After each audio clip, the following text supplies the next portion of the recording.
the top students who come from very established universities, they're trained to be structured. They're trained to check boxes. So sometimes when you tell them, oh, we don't have boxes for you to check, they're not comfortable with that. I'm here with Karl Chan. I'll let you introduce yourself formally. So Karl Chan, founder and CEO of Sourcy. I'm actually originally from Hong Kong. Okay. Started my career in consulting, did my business school. Then I actually worked in venture capital for a while in Singapore, and decided to start my own business 2 years ago, and jump to the other side of the table. My business Sourcy is basically using AI to help brands and retailers to discover and source products, right? Okay. And that's why Gen AI is really at the core of what we're exploring now. That's amazing. And let's get back to that in a second. Let's just go back into how you became who you are today. So you're from Hong Kong. I think you went to HKU. You also have did you spend time in Philadelphia? You went to the Wharton School? Yes, I did. Yeah, so I did my undergrad in Hong Kong. I did my MBA in Philadelphia. So altogether, 3 years in the States, 2 years in Philadelphia, where I did my MBA. Okay. 1 year at Washington, D.C. Okay. I'm from Philadelphia. That's why I'm Philly. Cool. So that's a selfish question. So then you went into consulting. So I did consulting before business school. Or business school. Exactly. So Your path. Yeah. So I started as a consultant, right? With a concentration in supply chain, sourcing. That was also where my interest lies. And then, was working with this organization called Monitor Deloitte, basically a merger, right, between Deloitte and the Monitor Group, right? Doing a lot of these, supply chain related projects for brands like, Estée Lauder, Hasbro, McDonald's, and things like that. Did that for around 3.5 years.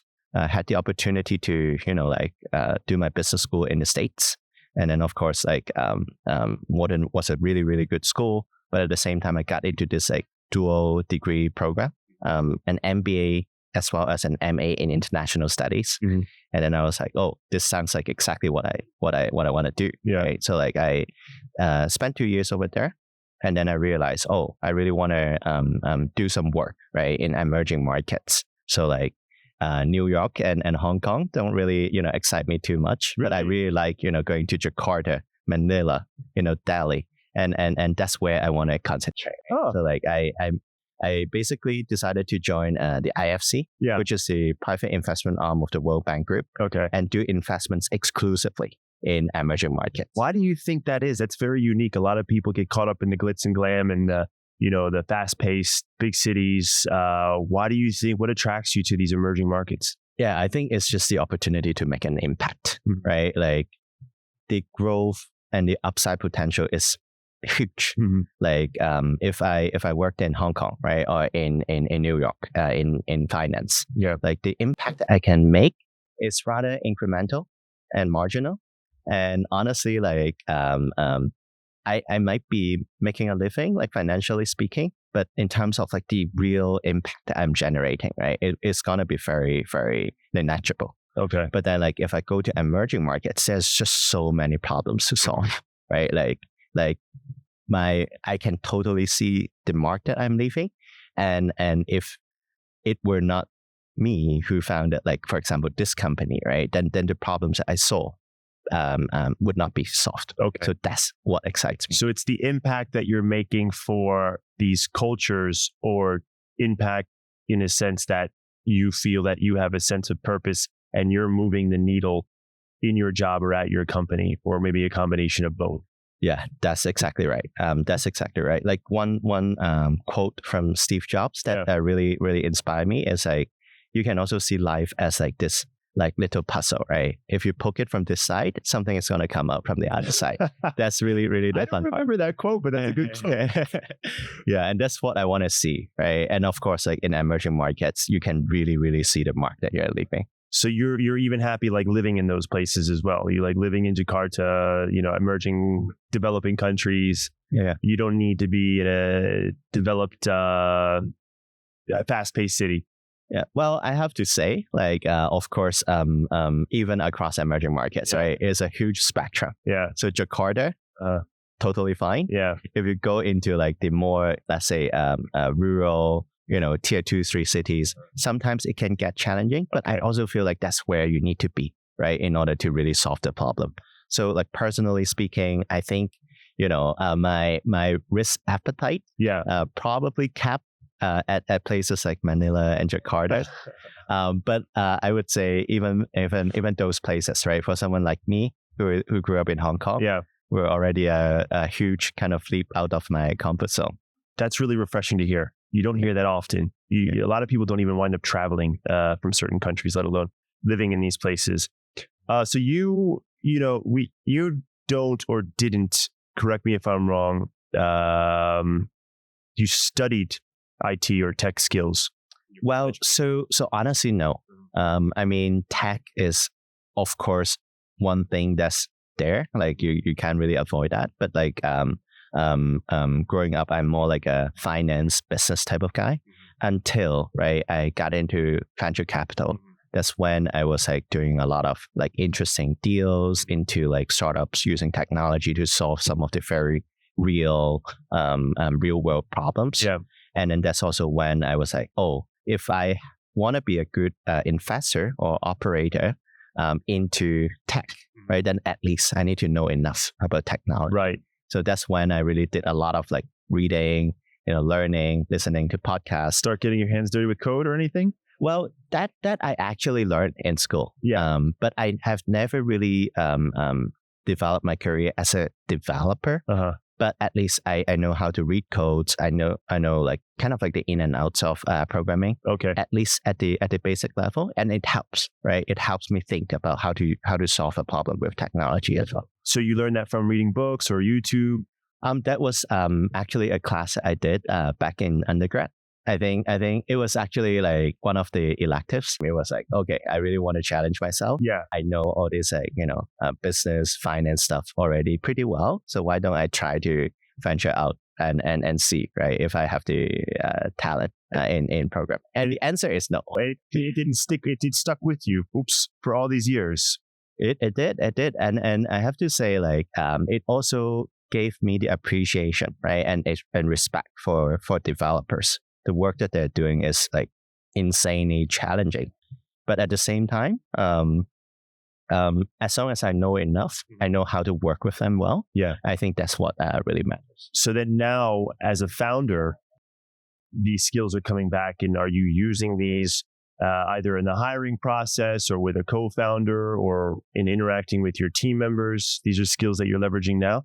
Yeah, I would say programming is a language, right? And what you do with the language is what we're looking for, right? We want people who can solve problems with codes, right? And I think knowing enough about programming helps me appreciate how people are approaching a problem. Okay. So like if you give exactly the same problem to 3 different developers, they're going to come up with 3 totally different solutions. Right. So we want to look at how they're approaching that problem solving process.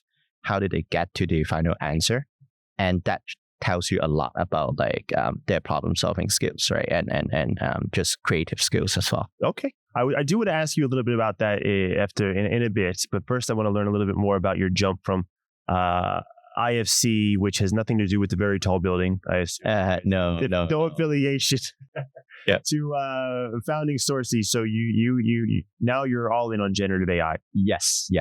So there's a lot to unpack about going from obviously becoming a founder. A lot of people, it's not for everybody.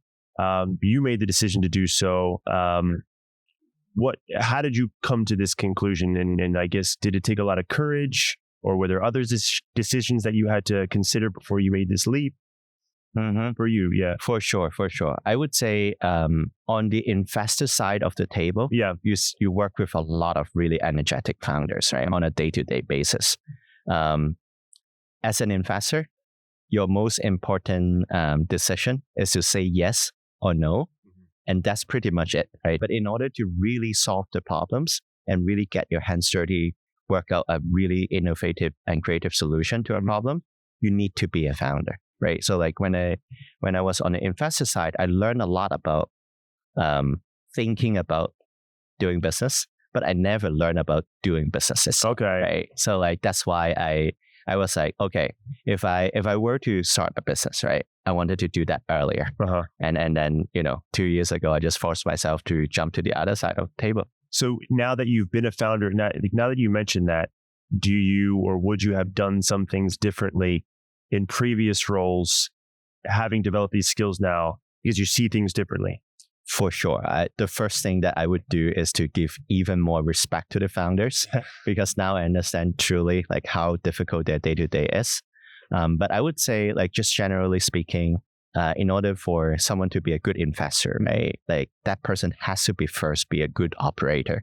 Because like otherwise, how do you even make an assumption around whether the operating model or the business model are making sense? Yes. Right. So I would say definitely now I have a much more deeper appreciation of how, problems are being solved at the most fundamental level. And then combining this with, my consulting and investing experience, which is to think about problems from a top down. Yes. I would say together, it would probably make me a much better investor than before. You are a formidable force now. So you founded Sourcy in 2021. So that was a tough year, tough times for us. But yeah, so I would say it was an interesting time because if you look back to history, right, most of the most successful companies were founded when the market was tough, right? So usually when you have a bit of a down cycle, you don't have as much competition. It's actually easier. If you have a good idea and a good team, it's easier for you to emerge as a winner, right? So there are pros and cons to it. I would say I didn't think about all this too much. I just felt like, okay, I have a good idea. I have the passion. Let's make it happen. So do you have a co-founder? So I didn't have a co-founder per se. I did gather a founding team very early on. So in the sense that I was the solo founder, I was working on the idea, but then I realized, okay, definitely I need help, right? With product, I need help with marketing, I need help with like operations. So I gathered, a very talented team very early on. But then at the very beginning, it was really like a bit of a journey of like, figuring out like what I even need, right, at the first place. Okay. And let's do a quick, once again, recap of what you're doing at Sourcy and how you, as a non-technical founder, were able to get that started, when you kind of needed to bring in some tech help, when you decided to sort of follow this path, or how many iterations you went down to get to where you are today. Maybe like a brief snapshot of Sourcy from day one to where it is now and what you guys have accomplished. Yeah, so Sourcy at day one, before I tell you how we have changed, right, let me tell you what hasn't changed at all. Okay. Right. So our core mission is still the same. We help brands and retailers discover and source products. That's what we do. But then the way we approach the problem has evolved quite a bit. So at the very beginning, I was benchmarking a little bit this company in the US called Fair, which is a very successful B2B marketplace with, very, very high valuation. I think the last round, they were valued at like more than 10 billion US dollar. So very, very successful company, right? I was trying to learn from the success of it and then see if we can replicate some part of that in Asia, right? And then I think the conclusion that I came to after, a few months of experimentation is that model really doesn't have a lot of product market fit in the markets that we want to target, which are the emerging part of Asia. Okay. Right? So like Indonesia and the Philippines. And the reason for that is in these markets, the appetite for very boutique brands are still not there. They still have a preference for value for money, right? So like instead, we pivoted a bit to target slightly more entry-level products, more like unbranded or basic products that are manufactured at very good quality still, but doesn't have that brand premium associated to that, right? Okay. And then we realized that's exactly what the market needs, right? Like when they start to have these non-essential retail categories, like in like your baby and mom products, or in like beauty products and things like that, they usually don't start with very expensive branded products. They want to start with something that's like good quality, but also good value for money, right? So like that's when we basically adjusted our business model accordingly as well. Instead of like finding a lot of these boutique brands to try to onboard them, we try to look for like good manufacturers who can manufacture the same version of the product, but unbranded, and then bring them to the target markets. Brilliant. Yeah. And we realized the result, right? It's just day and night. Like, and it's one of those moments when you make an adjustment on the business model and then you see the result right away. That's amazing. So when you got started at that point, it was still AI heavy, or? So at the time, in the very first iteration, it was not really AI because like it was basically a marketplace approach.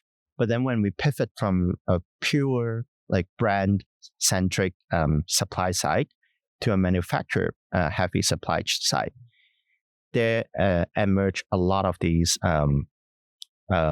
curation and decision making processes, right? Which requires us to actually understand what products would be a good fit for the market and the customers that we're serving, because we no longer have the brand equity to rely on, right? And that's when we brought in AI, right? To really like AI, generative AI specifically, has a very strong, I guess, like strength in dealing with unstructured data. So what we did is basically we developed different social listening as well as a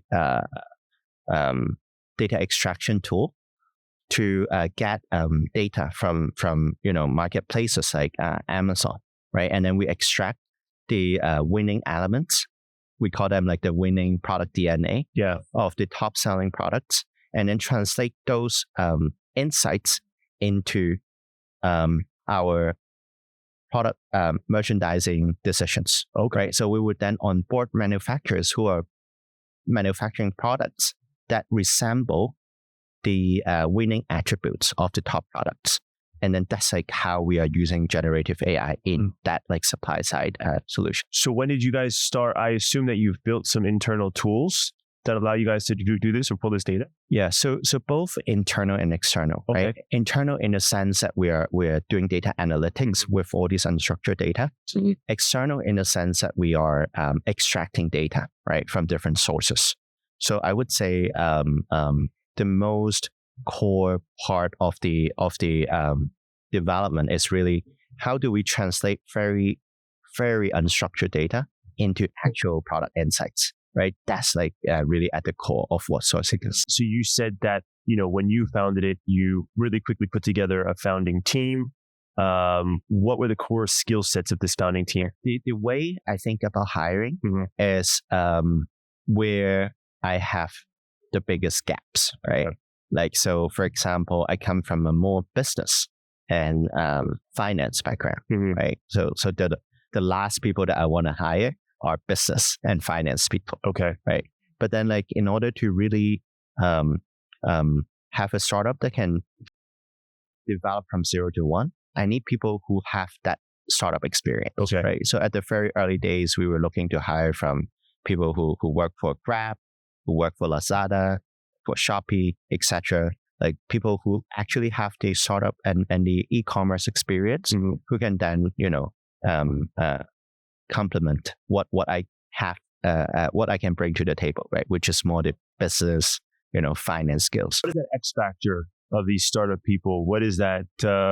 What does it mean? Yeah, so I would say if I break that down, right, at the core, it is the agile mentality, right? Like coming from a very established background, we have planning cycle of like sometimes a year or beyond. Right. But in a 0 to 1 startup, like anything beyond 3 months is basically just up in the air. Right. And you can have a plan for that, but 99% by the end of the 3 months, reality is going to be totally different from whatever you have planned for. So I think that comfort with ambiguity and uncertainty is what I really needed on my team. I just want to learn a little bit more about what you guys have in the pipeline for generative AI make sure we fully cover how you guys are leveraging that at the moment, or, in the near future, or anything else you would love to share about something cool you guys are working on. Yeah. So I would say two main pieces. The first piece is translating unstructured data into insights, right? That's like one thing that we have been working on. Yes.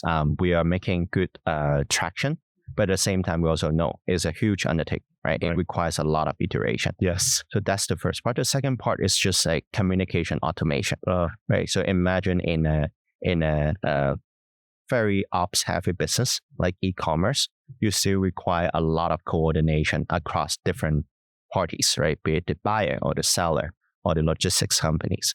But a lot of those coordinations are also very, in a way, not very nuanced. It's actually quite straightforward, but you just have to do it, right? So like we are also exploring using generative AI to automate a lot of this communication, right? So for example, we check with the receiver that there will be someone to receive the product before we send the product over, right? As simple as that. But just by building in this step in our workflow, it can already reduce like any hiccups in the delivery process. Okay. How big is the team now, by the way? We have 17 people. 17. And even though it says on LinkedIn in Singapore, you have a presence here in Hong Kong? Yes, we do. So we have 6 people in Hong Kong. We are still looking to hire more. Hong Kong is just like, where we have the most, I guess, like going back to the traditional advantage of Hong Kong, right? Like people here are bilingual, very, very flexible in the way they do things, good with communicating with like our target markets in Southeast Asia, as well as to Chinese suppliers. Right? Okay. So like that's really why we are looking to hire more people in Hong Kong. So now we have already 1 head of growth, 2 developers, 1 ops lead, as well as 1 product manager based out of Hong Kong. Okay. And then you're looking to hire a few more. Let's get into the meat. We talked about AI. We're going to share this with founders, the founder journey. We're covering so many corners here with all these people that will be interested, but we got to get into the Xccelerate student. They're curious to know what they need to do. A lot of people, I'll be honest with you, are shy. They either take our course or they don't take the course, but they never think that they're good enough. So it's always good to hear from founders or hiring managers what exactly you're looking for in a hire. So of the people that you're hiring, and it's okay to say no, are you still hiring for tech roles? We are. Okay. We are, right? We are looking specifically for data engineers. Okay. Yeah, that's one area where we need help. Avi produces some killer data engineers. So let's talk about that. Let's talk about, you mentioned that you have some empathy for tech talent because you retained all your knowledge from university, which is amazing. And you still know how to sort of talk or, empathize with developers or tech individuals. Do you get involved in the hiring process for these individuals? For sure. Like, I talk to everyone that we are bringing onto the team, right? And I think beyond just understanding their problem-solving skills, it's also just for me to understand the cultural fit, right, to the team that we already have. Okay, so culture fit. I hear this all the time.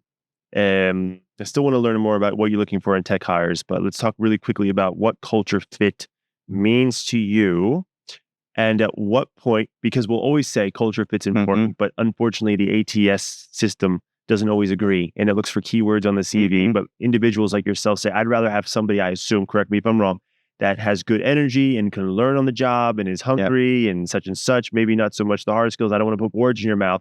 So you tell me what culture fit means to you. Well, so that's exactly going back to the point about agility, right? Like really, really agile mentality, comfortable with uncertainty and ambiguity, as well as just a strong bias for action. Right? And I think that's rarer than I think you would imagine, because like when you work with students, right, who are especially the top students who come from very established universities, they're trained to be structured, right? And they're trained to check boxes. Yes. So sometimes when you tell them, oh, we don't have boxes for you to check, they're not comfortable with that. That's a good point. So, if somebody did or was curious about getting a job in your company, I like to give, it always does wind up sounding like hacks. You might say something that gives somebody an idea, and you obviously don't have to hire everyone that comes your way, but what advice would you give to somebody that's looking for a role in, say, a data role in your company? If they wanted to get your attention or on your radar or see if they're a good culture fit, what advice would you give to them? Well, so I would say one thing that is really, really important for all the roles that we're looking for is that ability to think on the feet, right? Like not necessarily, saying that you need to be the best, riddle solver in the world, but you need to be able to adapt to a new circumstance, understand the nuances, and then solve problems in that regard. So I would say using data engineering as a specific example, right? A lot of data engineers are very used to kind of like a BI type of engineering, right? Okay, we collect all this internal data, and then we try to build a dashboard around that, right? But then in our company, since we are dealing with a lot of unstructured data as well, so maybe the key thing is to also think about, okay, how do we transform all this unstructured data first into somewhat a structured manner, and then we do the rest of the dashboarding and things like that, right? Okay. So like that ability to think outside the box and then go even beyond what is typically being done in the industry is really like one thing that we are looking for. So like for students out there, we really encourage them to check out like different, generative AI innovations out there, and then also think about, okay, what they have learned in data engineering, right? How can you extrapolate that to even incorporate something that's like totally unstructured, right? Okay. In language form or in other formats. Okay, so this is some fantastic hacks. Abby's listening. Projects like this is what you want to see on somebody's GitHub repository or profile. So how would somebody, aside from this, which is fantastic experience for people that are listening, to prepare, should they seek your attention? Or are you the type of guy that's like, drop me a message on LinkedIn? Well, I would slide into my DMs. Yeah, I think we do hire through LinkedIn. I think it's still a pretty reliable portal. Okay. I think definitely, if someone is really interested, definitely reach out. Don't be shy. I think the most important thing is also communicate that interest, right? Okay. So like I think in our first conversation, usually with our tech team, if someone is in the interview process already, communicate, right? That interest and that desire. So don't see the first round of interview as like kind of, again, a checking the box exercise. No boxes to check. That's what I see. Yeah, communicate Box the 3. passion. Yes, box 3. All right. Let's just one final question for you, or an opportunity rather. Any call to action for any founders listening, any potential customers listening, anybody that is looking for maybe potentially to work with you? Call to action, something that you want everyone to know about your team or Sourcy or the industry, or something really cool that you're working on, or future trends or opportunities, anything. Your moment to just... Yeah. So if you're a business that's looking to source and discover consumer products, reach out to me personally. Follow our LinkedIn, social. If you are someone who is looking for a job, also follow our LinkedIn. We do hire on LinkedIn a lot. So that's it. That's it. This has been a fantastic discussion. Thank you so much for joining us.